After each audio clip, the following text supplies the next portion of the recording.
모두 합장하시기 바랍니다. 행복 시작 불행 끝. 행복 시작 불행 끝. 성공 시작 실패 끝. 성공 시작 실패 끝. 신의 행정에 오심을 환영합니다. 아미타불. 오늘은 우리는 무엇을 믿어야 하나 이런 제목으로 같이 공부를 하도록 하겠습니다. 일단 불자들은 그 네 가지를 믿어야 된다 그래서 사불괴정 그렇게 했습니다. 복습을 합니다. 사불괴정. 한자로는 네 가지. 아니 불자에다가 무너질 괴자. 요게 번체자로는 이렇게 쓰는데 간체자로는 흑토에다가 아니 불자 써서 무너질 괴자. 그 다음에 맑을 정자 또는 여기다가 믿을 신자 갖고 네 가지를 무너지지 않는 네 가지 깨끗함 또 믿음을 가져야 된다 해서 이제 불법승 개였어요. 그죠? 부처님 불, 그 다음에 법, 승, 개. 이렇게 요 네 가지를 반드시 믿어야 된다. 근데 이제 요 무엇을 믿는 부분인가 하면은 무엇보다도 첫 번째는 이제 부처님을 믿어야 되겠지. 왜 부처님을 믿게 됐냐면은 얼마 전에 어느 기독교 단체에서 불경하고 기독교의 바이블하고 비교하는 프로그램을 만든다고 저한테 와서 그 20가지 질문을 주고 거기다가 이제 불교에도 이런 게 있느냐 없느냐 기독교에 있느냐 없느냐는 기독교 입장에서 보고서 20개 문제를 저한테 주는데 읽어보니까 제가 대답할 게 하나도 없더라고요. 왜 없냐면 불교라는 종교하고 기독교라는 종교하고 근본적으로 전제 조건이 다 다른 거예요. 다르다 보니까 그분들한테는 큰 문제가 되는데 우리한테는 전혀 문제가 아닌 거예요. 참 희한하다. 그래서 저는 이 질문에 대답할 수가 없다고. 왜 그러냐면 제가 볼 때는 유치원생들하고 이렇게 뭐 하는 것 같은 생각이 들으니까 이건 질문거리도 안 되고 대답거리도 안 되는 그런 부분들인데 그거를 가지고 와서 그 세계적인 학자들하고 그 고승들을 불교 학자들 모셔다가 강의를 하고 토론한다고 하니까 순간적으로 굉장히 당황이 되는 거예요. 어떻게 이걸 가지고 질문을 하지? 그래서 이게 불교하고 그 기독교나 타종교하고 근본적으로 다른 부분이 되는구나. 그래서 이제 불교는 뭐를 믿게 되게 되냐면 일단 부처님을 믿게 되는데 부처님이 뭐라고 말씀하셔서 그걸 믿느냐 했더니 이제 불교에는 그 삼법인이라고 하는 게 있어요. 삼법인. 네 가지 진리의 도장 그런 뜻이거든요. 삼법인. 이제 일반적으로 그 첫 번째는 재행무상 그래. 재행무상.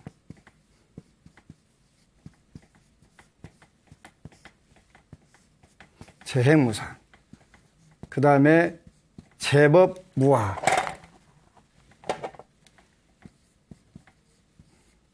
세 번째는 일체계고. 이게 이제 원래는 이렇게 됐는데 나중에 이제 대승불교 오면은 열반적정 이렇게 바꿔서 하거나 추가하는 경우도 있어요. 근데 원래는 우리 현상, 이 세계 우리가 살고 있는 부분들은 재행무상, 제법무화, 일체계고 요걸 우리가 기억을 해야 된다. 불교를 왜 믿냐면 평안하고 즐거우려고 믿는 것인데 이것을 모르게 되면은 우리가 예를 들어 재물이 전부인 줄 알고 재물을 열심히 쫓아가다 보니까 어느 순간에 싹 날아가니까 자살해버리는 경우. 또 권력이 최고인 줄 알고 최고까지 올라갔는데 허무하니까 또 자살하는 경우. 이런 경우들이 많이 생기는데 왜 생기냐면 현상을 정확하게 알지 못하면 그런 일들이 벌어지는 거지. 그래서 재행무상이라고 하는 것은 무엇이냐면 이제 요 행이라고 하는 것은 우리가 우리말로 표현하면 현실 또는 현상 이렇게 표현해야 되는 거예요. 현상. 우리가 보고 있는 눈으로 보고 귀로 듣고 우리 오관으로 전부 다 느끼는 현상들은 전부 다 어떻게 되냐면 영원하지 않다 이런 뜻이 되는 거예요. 영원하지 않다. 변해간다. 그러니까 무상이라고 하는 것은 없을 무자에다가 항상 상자 쓰는 건데 항상 하지 않고 늘 변해가는데 우리가 그 변하는 것을 모르고 그게 전부인 줄 알고 궁극인 줄 알게 되면은 결국은 어느 순간에 가서 허무감에 빠져들게 되는데 이게 이제 그 불교하고 타종교의 근본적인 차이가 이런 부분에서 나오는 거예요. 그러니까 거기까지가 전부인 줄 알았는데 그 위도 얼마든지 있는데 우리는 여기까지만 전부라고 고집을 하고 주장을 하자. 이렇게 되니까 그분들은 굉장히 심각한 문제로 가지고 그 진리를 논하자고 하는데 제 입장에서 보면 이건 진리가 아닌데 전혀 아닌데 이걸 가지고 나보고 얘기하라고 하니까 내가 할 얘기가 없습니다. 이런 부분에 대해서는. 왜 그러냐면 이거는 불교에서 너무 유치한 문제이기 때문에 그 전제를 두지 않기 때문에 이거는 제가 대답할 부분이 없습니다. 이렇게 대답했는데 우리가 그 모든 현상, 우리가 느끼고 감지하는 이런 현상들은 전부 변하고 있는데도 불구하고 그걸 변하지 않도록 우리가 어거지를 쓰는 부분들이 있어요. 그러니까 여성들이 대표적으로 화장하는 것도 안 늙어 보이려고 계속 꽁꽁 묶어서 나는 안 늙을 거야. 그래서 뭐 우유로 목욕을 하든 뭘 하든 보톡스를 하든 간에 안 변하겠다고 버티는 것이 이제 요 진리에 어긋나는 것이지. 그래서 사실은 그 생로병사라고 하는 태어나서 늙고 병들고 죽어가는 아주 그 철칙을 요거를 벗어나려고 할 게 아니라 여기에 잘 순응하는 부분도 필요한데 우리가 현실적으로는 이 안에 들어가면 전혀 그걸 감지를 못하는 거예요. 그래서 이제 요 삼법인이라고 하는 부분들을 우리가 하는데 바뀌어간다. 이제 특히 그 여성분들이 많이 계신데 그 결혼을 하려면 이제 하여튼 선을 100번 본 사람도 있고 그보다 덜 본 사람도 있고 첫눈에 반해가지고 가는 분도 있고 하지만 어쨌건 가나 그렇게 하더라도 그 지지구볶고 하는 경우들이 많잖아요. 그러죠? 네. 내가 저 여자를 보고서 눈이 뼈지? 또 아니면 저 남자 보고 내가 돌아도 상당히 돌았지 하는 게 뭐냐면 자기 그 원하는 바를 채워줄 줄 알았는데 그게 안 되니까 어떻게 되겠어요? 그러니까 바뀌어가는 것이고 특히 이제 많은 분들을 보니까 그 연애 때 잘해주는 남자는 굉장히 위험한 남자예요. 그 주로 이제 두들겨 패는 그 남자들 보니까 연애 때 너 아니면 나는 죽어도 다른 여자하고는 안 하겠다고 하는 사람들이 결혼하고 되면 싹 바뀌어가지고 그냥 눈탱이 밤탱이 만드는 거예요. 그게 이제 무상한 진리를 깨닫게 하기 위해서 그런 것이지. 그래서 요 무상한 부분들을 우리가 항상 하지 않다는 것을 전제로 두면 좋은데 이게 현실에서는 안 된단 말이에요.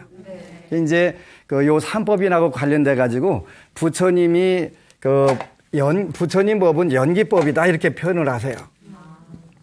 연기법이라고 하는 것은 조건지어 가지고 서로 그 의존하고 있다. 이런 뜻이 연기법인데 요 연기법이 나오게 된 그 이치는 그 당시 부처님 당시에 삼종 외도라고 하는 게 있었어요. 세 가지 외도, 진리 바깥에 있는 존재들 이런 뜻이에요. 삼종 외도. 그래서 그 오늘날로 표현하면 세 가지 종류의 외도, 도의 바깥에 있는 존재다. 그래갖고 바깥에 짜서 갖고 길도 짜서 갖고 도의 바깥에 있다. 이렇게 된단 말이에요. 그래서 요 삼종 외도는 첫 번째가 그 숙명론, 그렇게 숙명론. 이건 모든 것은 전생에 내가 지은 대로 그대로 받는다. 그러니까 그걸 자기 숙명을 고치려고 해도 안 되고 그냥 현실에서 정확하게 만족하고 살아야 된다. 왜 저런 이론이 나왔을까 하고서 인도를 가보니까 인도 같은 나라는 그게 편하고 좋겠더라고요. 왜 그러냐면 인도 역사상 그 어느 집안에 태어나면 동네 청소만 그 집은 인류 역사상 청소만 하고 사는 거예요. 그리고 그 어느 집은 그냥 놀고 먹는 집은 인류 역사상 그 집에만 태어나면 전부 다 놀고 먹어요. 그러니까 모든 걸 다 타고난 대로 사는 거예요. 지도자로 태어났으면 그 집에 가면 무조건 지도자가 대대로 이어서 지고 또 인도 가니까 꽃을 만들어 파는 분이 있는데 그분들은 인류 역사상 그 집은 그 집에 가서 태어나기만 하면 무조건 꽃을 만들어서 그 부자들이 공양 올리는데 거기 꽃을 팔고 제공을 하는 거예요. 또 음식을 만드는 사람 음식을 만들고 그게 이제 인도에는 카스트라고 하는 그 신분 고정돼 갖고 근데 기득권 입장에서는 굉장히 편하고 좋은 거예요. 자기가 청소 안 해도 귀찮은 일 안 해도 전부 다 해다 주니까 그보다 더 좋은 게 어디 있겠어요. 그러니까 그 제도가 안 없어지겠다라고 권력을 가진 사람들, 금력을 가진 사람들, 이 사람들이 그 제도를 끝까지 유지를 하려고 하지 그걸 왜 포기하겠어요? 그러니까 숙명론이라고 하는 게 은혜는 평생 그 부처님 제자 중에 니다이라고 하는 제자가 있는데 그 니다이는 그 지역에 화장실 청소만 담당하고 사는 거예요. 그러니까 그냥 그 또 부처님께서 보니까 500생 동안 또 니다이는 계속 그 윤회 가면서 화장실 청소만 담당했더라는 거예요. 그 집안에 태어나면 전부 다 그것만 하는 거예요. 그러니까 신분의 변동을 꾀하거나 다른 생각을 하면 큰일 나는 거예요. 이게 이제 숙명론인데 원래 이런 건 이제 없는 것임에도 불구하고 정치 시스템이라든가 사회 시스템상 이게 굉장히 매력적으로 느껴질 때가 있지. 기득권을 가진 입장에서는 굉장히 멋진 거예요, 저게. 그래서 어떻게 살아도 너는 절대 신분을 이탈하려고 하지 말고 오로지 그 맡은 일만 평생 해라. 이렇게 이게 숙명론이란 그러니까 절대 그거를 개선하려고 하면 안 되는 거예요. 근데 부처님께서 보니까 이거 잘못됐다. 그래서 부처님께서는 그 태어나는 가문이 중요한 게 아니라 그 사람의 행동이 훨씬 중요하고 그 신분을 그 행동에 의해서 이루어져야 된다. 이렇게 이제 아주 혁신적인 인류 해방에 관한 문제가 여기서 나오는 거지. 그래서 첫 번째가 숙명론. 두 번째는 그 존우론이라고 하는데 이거는 천지창조론하고 창조론이 되는 거예요. 창조론. 자재신이라고 하는 분이 있어가지고 자재신이라는 분이 있어갖고 요 분이 당신 마음대로 다 하는 거예요. 너는 좀 잘나고 못나고 갖고 못 갖고 하여간 공부 잘하고 못하고 전부 다 누구 마음대로 하냐면 자재신 마음대로 하는 거예요. 그렇게 정말 그렇게 되면 답답하지. 내 의지하고는 아무 관계없이 너는 미우니까 연탄가스 먹어. 너는 미우니까 가서 저기 가서 바닷물 많이 가서 먹어. 이렇게 전부 이렇게 돼갖고 자재신의 뜻대로 된다. 불교에서 무신론이라고 하는 것은 내 운명을 저렇게 자유자재로 주무르는 신이 없다 이런 의미로 무신론이지 불교에서는 신의 존재를 인정하지 않는다 이런 뜻은 아니거든요. 그러니까 요 창조론도 이미 부처님이 오셔가지고 이제 깨진 거예요. 근데 인도의 그 인도 역사를 보면 창조론도 변화가 일어나게 돼요. 어떻게 일어나게 되냐면 첫 번째는 창조주가 있어서 조물주라고 하는 분이 있어서 그 우주를 만들고 그다음에 그 모든 것을 다 만들어 놨다. 근데 이제 인도 사람들은 사색을 좋아하니까 가만히 생각해 보니까 그러면 그 창조주는 누가 만들었을까? 이 고민을 1500년 동안 하는 거예요. 따뜻하니까 나무 밑에 가서 앉아갖고 그 창조는 누가 만들었지? 그러면 그 창조주를 만드는 창조주가 또 있다면 그 창조주는 누가 만들었지? 이거 가지고 계속 무한 소급으로 올라가는 거예요. 이거 잘못됐다. 이건 그냥 잘못됐으니까 다른 창조론을 하나 개발해보자. 개발한 게 뭐냐면 아가씨들이 결혼하고 나니까 어느 날 배가 볼록 나오더니 아기를 낳는 거예요. 아기를. 우주 창조는 저렇게 됐구나. 그래서 창조주가 아기를 낳는 임신해갖고 아기를 낳는 것처럼 저렇게 우주를 만들었다. 그래? 그 이제 또 인도 사람들은 여기에는 어떤 문제가 있을까 해서 고민을 하는 거예요. 한 1500년 동안 앉아갖고 생각해 보니까 또 틀린 거예요. 왜 틀렸냐면 신은 완전한 존재라고 했는데 왜 인간은 생로병사 이런 괴로움이 존재하지? 가만히 보니까 소는 소를 낳고 개는 개를 낳고 돼지는 돼지를 낳는데 왜 신이 낳은 것이 인간이라면 인간이 이렇게 괴롭게 살아야 돼?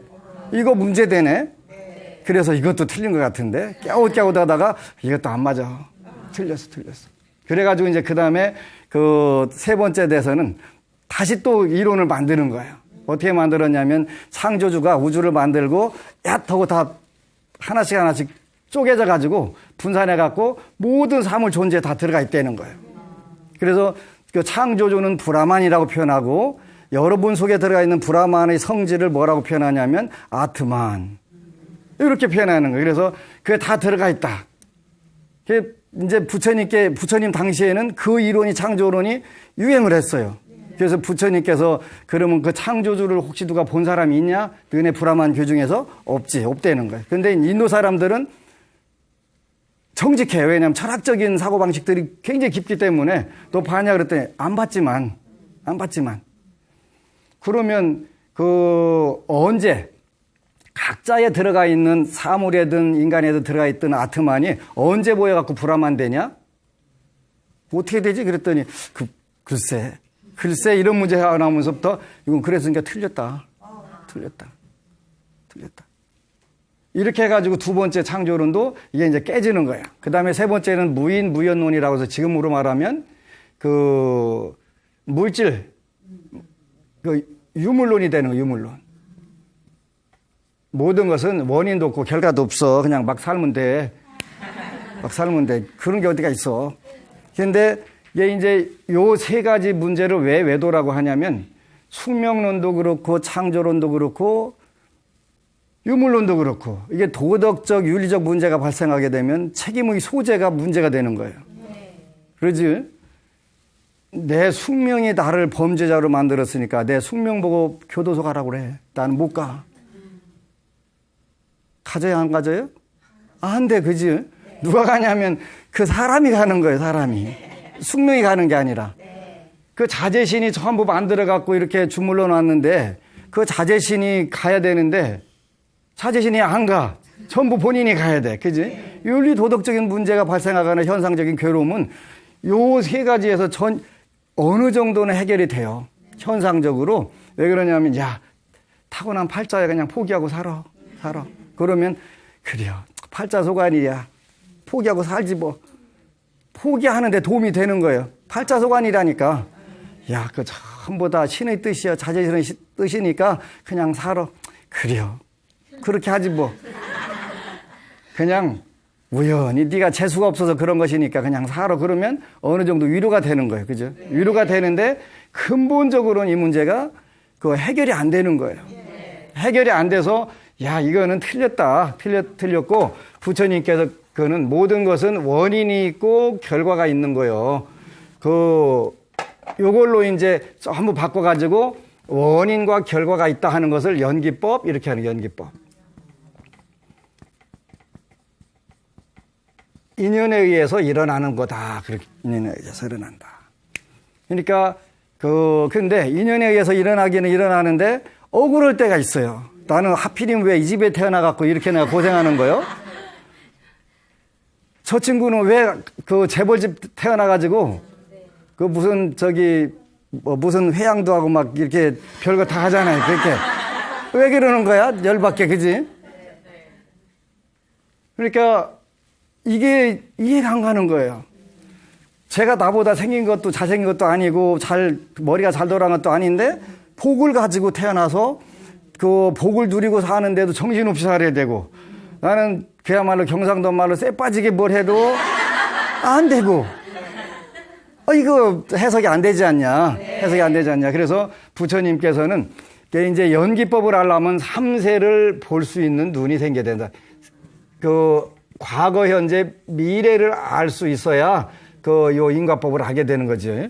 그래서 금강경에서는 요 3세를 보는 눈을 뭐라고 하냐면 천안, 그렇게 천안 삼거리 말고 요렇게 하늘 천자에다가 눈 한자 써갖고 천안. 인과를 볼 수 있는 눈. 내가 전생에 무슨 업을 지어가지고 이 집에 태어났구나. 그래가지고 태어나는 방법도 물론 4가지가 있다고 그랬어요. 하나는 은혜를 갚으러 오는 경우도 있고, 은혜를 받으러 오는 경우도 있고, 원수를 갚으러 오는 경우도 있고, 원수를 갚으러 오는 경우도 있고, 그래서 이제 요 4가지 방법이 있는데, 여러분들 잘 생각해 봐야 돼. 집안에서 부부 간에도 그렇고, 부모 자식 간에도 그렇고, 왼수도 있고, 은인도 있고, 그래요. 그러죠? 서로 죽고 죽이고 하는 게 이제 네 가지 방법으로 오는데 요걸 모르니까 저 왼수가 왜 우리 집에 태어나서 저러지? 이런다는 말이에요. 근데 돌을 닦아서 3세를 보니까 과거 전생에 어느 때 저 왼수를 어떻게 내가 끌어들였구나. 이래가지고 이제 와서 받고 주거니 받거니 이렇게 한단 말이죠. 그래서 이걸 연기법, 그런 연기법. 근데 연기법이라고 하는 게 굉장히 어려운 거예요. 말로는 연기법 모든 것은 조건에 의해서 이루어진 거예요. 그런데 조건에 의해서 이루어지는 것보다 요 세 가지에 의해 가지고 일단 우연과 같이 전부 요렇게 연결되는 거예요. 연기법이기는 한데 아무나 가서 만나는 게 아니라 꼭 자기하고 전생에 인연이 있던 사람들하고 딱 찍어가지고 만나는 거예요. 그죠? 팔자소관. 또 때로는 내가 열심히 기도하니까 지장보살님이 내 좋은 배필 하나 보내주셨어. 부처님의 뜻, 신의 뜻. 그냥 가다가 여름에 바캉스가 갖고 그냥 해수욕장에서 눈이 맞아갖고 우연히 만난 거예요. 그게 전부 다 어쨌건 가나 바닥에는 연기법이라고 하는 게 작용하는 것인데 불교에서 깨달았다는 것은 뭐냐면 연기법을 철저하게 아는 거예요. 연기법을 알아서 요 이치들을 정확하게 알고 알게 되면 이제 하는 일들이 달라지게 되는 거예요. 그래서 우리가 숙명론이라든가 이 창조론 요 두 가지는 뭐라고 하냐면 상견. 그러니까 모든 것은 항상하다 이렇게 보는 거예요. 상견. 영원하다 그런 게 영원하다. 요 두 가지는 유물론은 단견. 요거는 모든 것은 단절된다. 끝이다. 금생만 살면 된다. 이렇게 된다는 말이에요. 그래서 상견과 단견이 두 가지가 있는데 재행무상에서는 바로 요 상견을 깨는 거예요. 영원하지 않다는 거예요. 그런데 우리는 이제 불교에서도 요즘 영혼 이야기를 많이 하는데 영혼이라는 존재가 있기는 있어요. 그런데 영혼이란 존재가 있기는 있는데 영원하지는 않다는 거지. 어느 기간 동안에 약간 더 유지되는 거예요. 그래서 금강경에서는 아상, 인상, 중생상, 수자상, 여기 수자상이라는 게 있어요. 수자상. 한자로 표현하면은 목숨 숫자에다가 놈자자에다가 형상상자 쓰는데 이렇게 쓰는데 쉽게 말하면 이게 이제 산스크리트는 지바 그러는데 이게 영혼이라는 뜻이에요. 영혼이란 것인데 수자라고 하는 것은 오래 사는 것. 그렇게 영혼이라고 하는 것은 틀림없이 우리 육신보다 오래 살아요. 네. 오래 살으니까 저거는 영원하게 산다라고 생각하면 상견이 되는 거예요. 영혼이 계속 윤회가면서 산다 이렇게 되는데 불교는 그게 아니라 여기도 보니까 제법 자유가 없다. 내 마음대로 할 수 있는 게 없다. 그래서 무상한 것은 괴로움이고 괴로움은 참나가 아니다. 참나가 아니라 이거는 나라고 할 게 없다. 이렇게 얘기가 되는 거예요.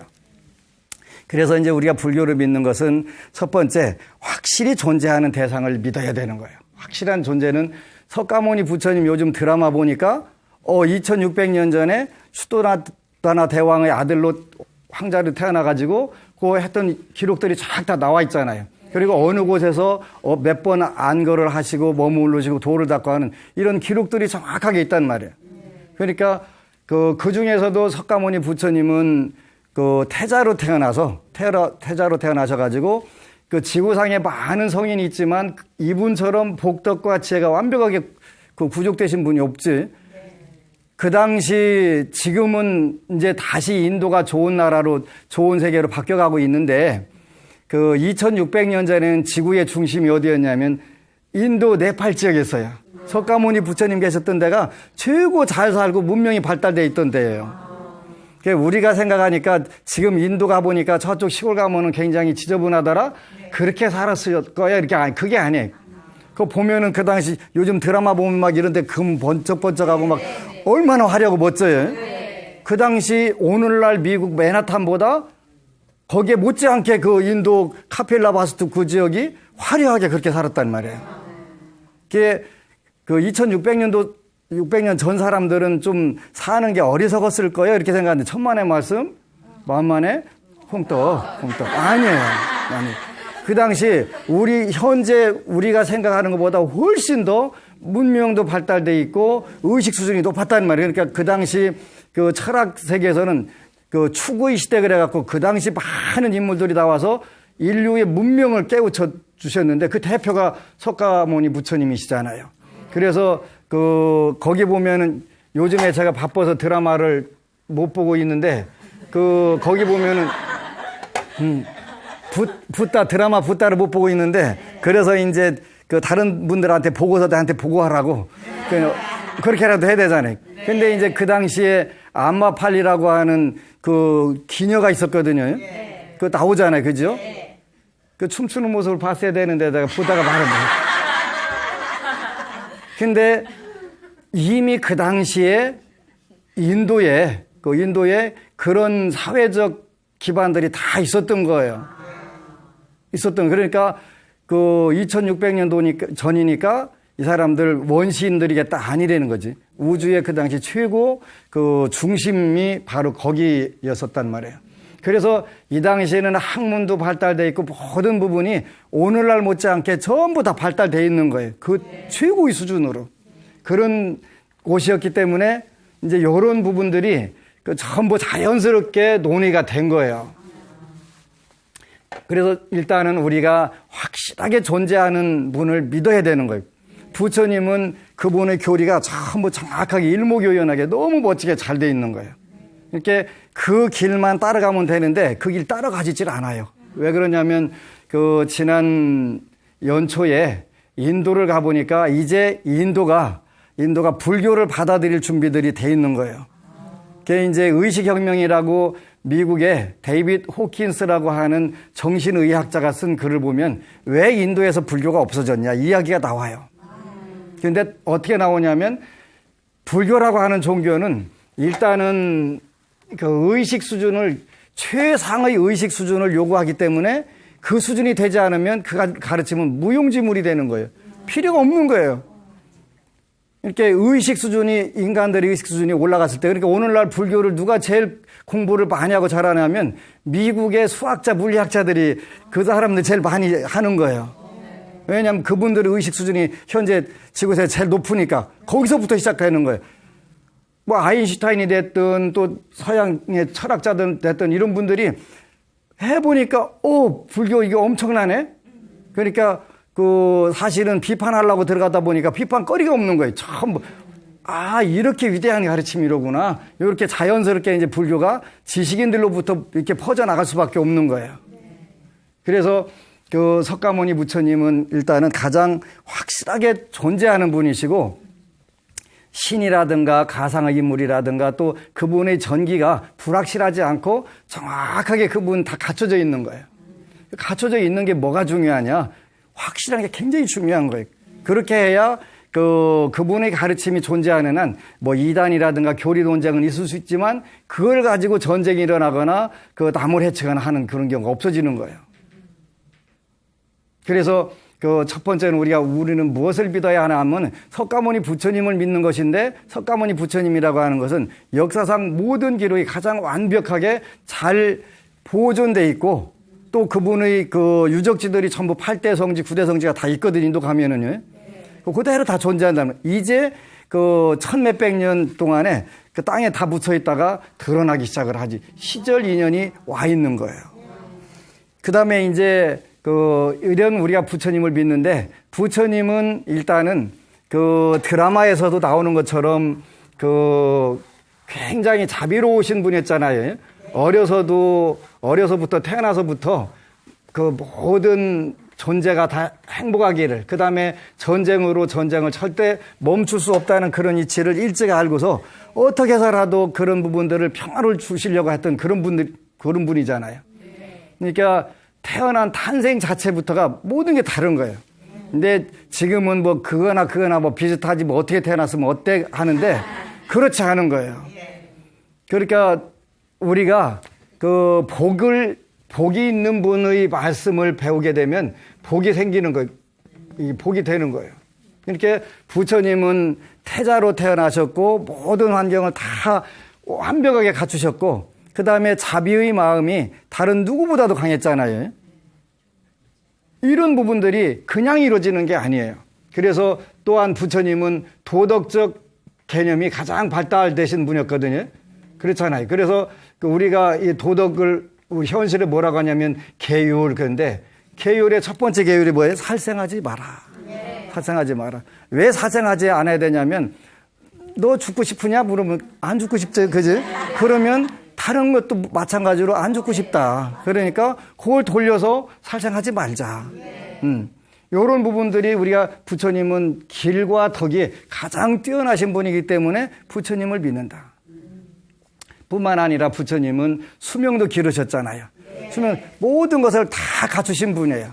우리가 이런 분들을 이런 분을 스승으로 모시고 산다는 것 자체가 얼마나 큰 행복인지 모른다는 말. 그래서 계율을 완벽하게, 계율도 순서대로 살생하지 말고 도둑질하지 말고 사음하지 말고 거짓말하지 말고 술 마시지 말고 완벽하게 그 경중이 정확하게 정해져 있는 거예요. 경중이 어느 게 더 급하고 어느 게 덜 급하냐.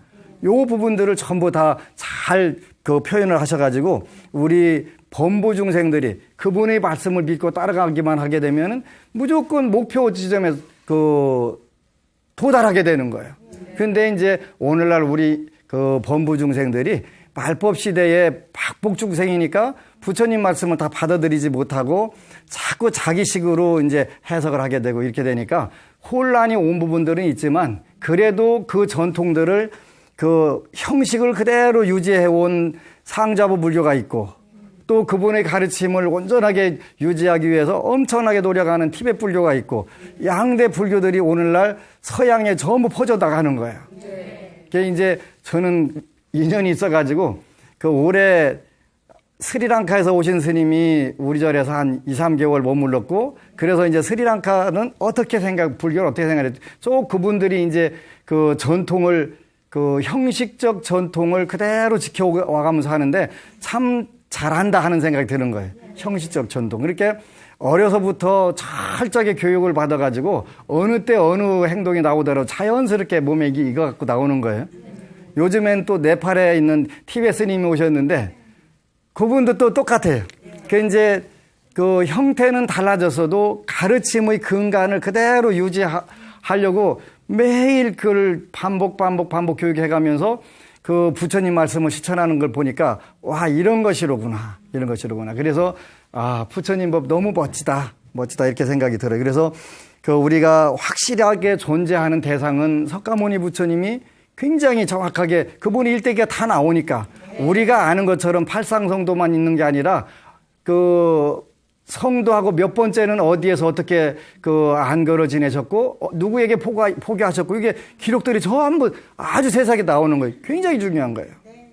두 번째는 우리가 도덕이 가장 높다. 이제 논어를 읽다 보면 공자님은 고기가 없으면 식사를 안 하셨다 이런 말씀이 나오더라고요. 거기에 두 분을 비교해 보면은 공자님은 그러니까 인간과 천상의 세계에서는 최고의 교육자거든요. 그러니까 그분은 이제 인천승, 인간과 천상계 그 중에서도 인간의 처세에 대해서는 공자님을 따라갈 분이 없어요. 그러니까 이제 그분은 고기가 아니면 식사를 안 하셨다 그랬는데 부처님께서는 그거 자체를 생명 존중 사상이 훨씬 더 확대가 됐기 때문에 살생하지 말고 가능하면 식욕을 하지 않도록 전부 권유를 하는 거지. 전쟁 나가지고 많은 죽은 병사들 태우는데 인류가 타고 있다고 걱정을 하시고 막 이러잖아요. 그러니까 나뿐만 아니라 점차적으로 모든 생명을 가진 존재들. 그러니까 부처님은 인간만이 만물의 영장이다가 아니라 모든 생명을 가진 존재는 전부 다 과거 전생에 내 부모였을 것이고 내 형제였을 것이다. 전부 아함경에도 그 내용이 나오고 티베트 불교에서 가장 첫 번째 공부하는 게 다른 사람들을 전부 내 전생에 부모로 보는 이런 교육들을 시켜가지고 철저하게 자비심을 갖도록 이렇게 해주는 거지. 그래서 부처님은 도덕이 가장 높으신 분이다. 그 다음에 세 번째는 능력이 가장 강한 걸 믿어야 된다.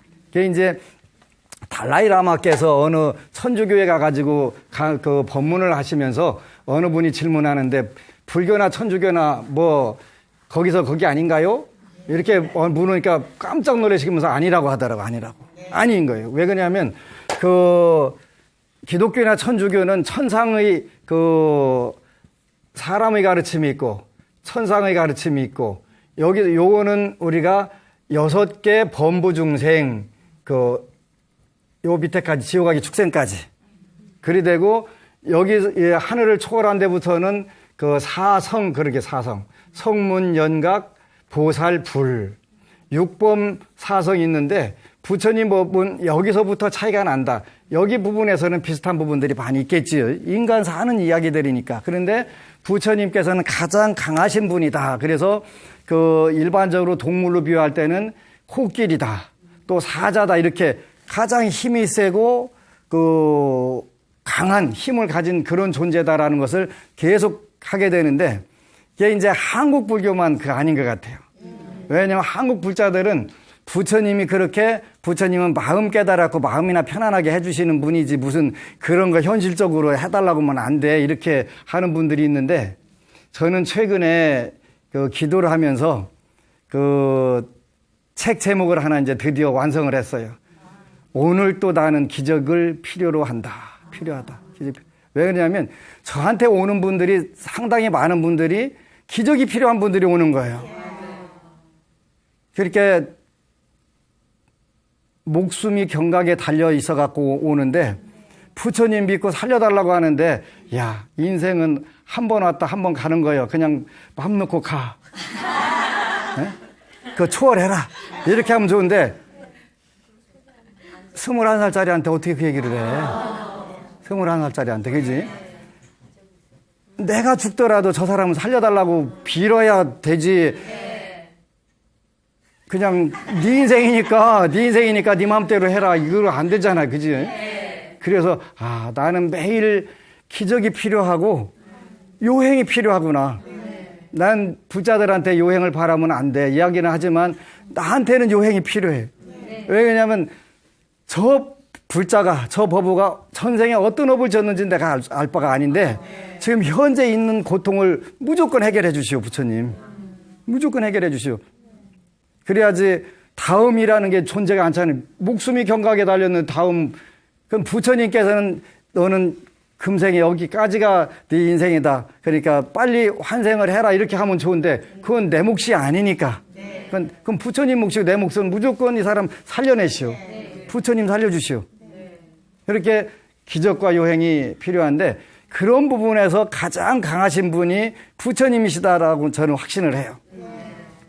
우리가 그 불보살님들을 그냥 절에 모셔진 상으로만 볼 게 아니고 그분들이 세운 원, 전부 다 배고프면 음식을 주고 옷이 필요하면 옷을 주고 너희들 내 이름만 부르고 내 이름을 들으면 전부 다 소원 성취 다 시켜주신다고 그것도 한 생에 한 게 아니라 여러 생 동안 해가지고 드디어 부처가 되신 분은 아미타불, 약사이레불.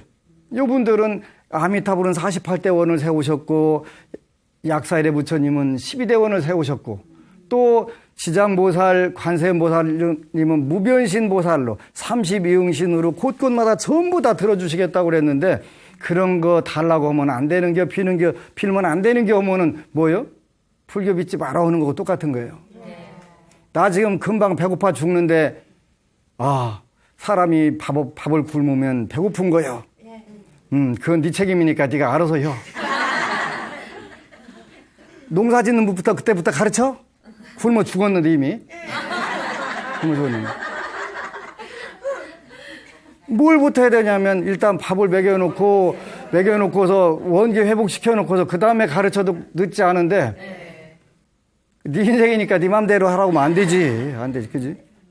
부처님 법에서 이렇게 되니까 일단 믿고 배달리고 귀의하라고 했잖아요. 귀의하라고. 귀의하라고 했으니까 귀의 열심히 해가지고 부처님 법을 믿고 따라가지고 그 문제 해결하게 되면 우리가 믿음이 생기잖아요. 그지? 계속 기도했고 달라고 하다 보니까 이게 버릇이 돼갖고 이제는 그냥 달라고 하려고 하면 부처님 알았다. 너 이거 필요하지? 그냥 먼저 쏴주시는 거지. 목표가 있으니까 목표가 뭐냐면 중생들이 부처님 법을 믿고 받아들이려면 저분을 내가 믿고 받아들일 수 있는 그 능력이 있으신가 없으신가 일단 점검을 하잖아요. 그 점검을 해보니까 되네. 됐으니까 이제 누구든지 해라 해가지고 일단 굶어 죽기 전에 밥 먹고 원기 회복하고 회복해서 부처님 법 제대로 배우고 하면 얼마든지 가능한 거니까 그러잖아요. 그래서 우리가 불교를 부처님을 왜 믿냐면 부처님은 우리가 말로만 예불문에 나오는 삼계 도사 사생자부가 아니라 삼계 도사 욕계 색계 무색계의 그 진정한 스승이시고 사생이면은 우리가 그 태난스파 그 모든 그 살아있는 존재의 그 생성 과정인데 삼계 도사 사생 자부가 그냥 말로만 그런 게 아니라 여러분들이 바라는 바를 가지고 이 문제에 접근하게 되고 부처님께 해결해 주십사라고 기도를 하게 되면 당연히 이루어지는 것이지 안 이루어지면 안 돼요. 저는 매일 기적이 필요하고 요행이 필요하다고 그 불자들에게 강조를 하는데 이제 10대 후반에 그 어린 고등학생이 아프다고 온 거예요. 잠을 못 잔다고. 아파가지고 전신에 그 나쁜 그 병균이 퍼져가지고 뭐라고 할 거예요. 그래서 내가 죽어도 저 살려야 됩니다. 부처님, 근데 내가 지금 죽으면 부처님 제가 할 일이 좀 많이 남아서 답답하시니까 저도 안 죽이고 이 친구도 살리고 하는 방법 있으시지요? 그랬더니 이때. 그래가지고 그 기도한 첫날 잠을 잘 잤대. 잠을 못 자가지고 그냥 환자가 잠 못 자면 큰일 나는 거예요. 근데 이틀 동안 잠을 너무 잘 잤다고 고맙다고 하는데 그보다 더 고마운 게 어디에서 불보살님들은 가장 강하기 때문에 우리가 믿고 의지하는 거예요. 삼계의 대도사고 사생자부 말로만이 아니라 현실에서 이루어져야 되는 것이지 현실에서. 그래서 우리가 불교로 무엇을 믿어야 하냐면 우리가 확실한 그분의 일대기가 있는 분, 가르침이 있는 분, 그 다음에 도덕적으로 가장 강하고 완벽한 분, 그 다음에 가장 강한 힘을 가지고 계신 분. 우리가 그래서 믿는 거예요. 근데 초짜 때는 어린애 때는 가장 강한지 안 강한지 그 필요가 없어요. 근데 이제 의식 수준이 더 올라가고 발전되고 되다 보면 왜 더 필요하구나 하는 생각을 하게 되는 거지. 요즘에도 제가 하여간 시간 없어가지고 핸드폰으로 보고 싶긴 한데 그 붓다 드라마를 못 봐서 제가 병이 날 것 같기도 한데 그 이런 좋은 프로그램들 또 그 우리 법우님이 영국 BBC에서도 붓다 그 두 편으로 된 그런 드라마 자료가 있었대. 너무 감격적이었다는 거예요. 이런 부분들을 많이 수입에다가 방영하려면 우리 불자들이 ARS 060이지요? 060 800 7000 나 이게 머리가 괜찮았는데 요즘에 외우는 게 힘들어. 눌러주셔야 돼. 눌러주시면 지금 전 세계에 불교 드라마, 불교 자료들이 굉장히 많이 나오는데 이런 좋은 프로젝트들을 계속 여러분들에게 전달할 수가 있어요. 그래서 ARS 좀 꼭 눌러주시기를 부탁드리고 축원드립니다. 고맙습니다. 그리고 여러분 사랑합니다.